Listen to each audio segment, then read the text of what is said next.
Hello, my name is Councillor David Edwards and I'm the Armed Forces Champion for the Arran District.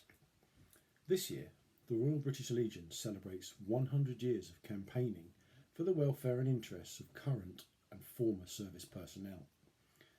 It was formed in 1921, before being granted its Royal Charter in 1925.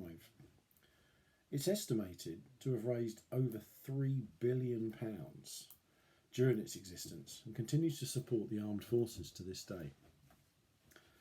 The poppy appeal is known throughout the world and continues to generate significant amounts each and every year. We wear a poppy to remember. The red poppy commemorates the blood of those who fought. The black centre signifies the mourning for those who gave their lives. And the green oak leaf should be positioned at the 11 o'clock position to commemorate the end of the First World War. 11 o'clock on the 11th day of the 11th month. Please wear your poppy with pride and remember what John Maxwell Edmonds famously wrote in the Times in 1916. When you go home, tell them of us and say, for your tomorrow, we gave our today. At this time of year, I think back to my time as a serving soldier in Her Majesty's Army in the Corps of Royal Engineers. I remember the places I went, the training I received, the processes and procedures I had to learn in order to just stop being shouted at. But most of all, I remember the friends I made, the other young boys who arrived that day in September 1981. Some arrived, but they didn't stay long. One didn't even get off the bus when it stopped. The rest of us who stayed were put through the paces that transformed us from a bunch of kids into trained soldiers. Every one of us aware of the fact that we had become not just friends, but brothers. This is my personal story, but every year hundreds of young men and women sign on the dotted line and join our armed forces. Most make the grade and become part of the armed forces family. Those who don't are not forgotten though.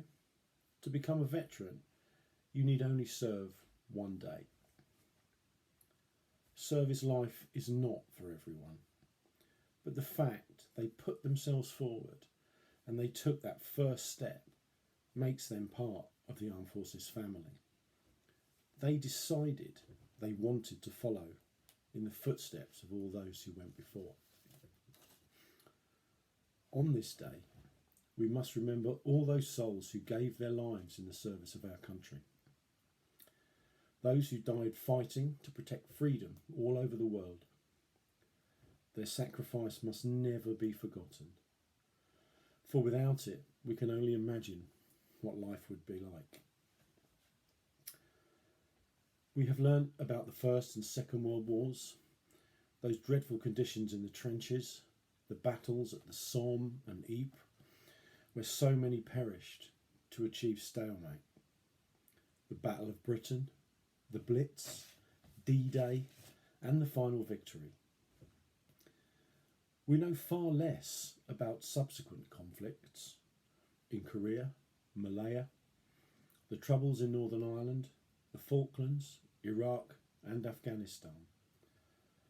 People made the ultimate sacrifice during all these conflicts too. And to all those brave men and women, I say thank you. And the very least I can do is to remember them. I will stand at the memorial. I will lay a wreath. I will salute the glorious dead. I will shed tears unashamedly. I will stand silent for 2 minutes. I will remember them. Thank you for listening, and to all of you who know, the day we signed on the line, we became family. We are one. Thank you.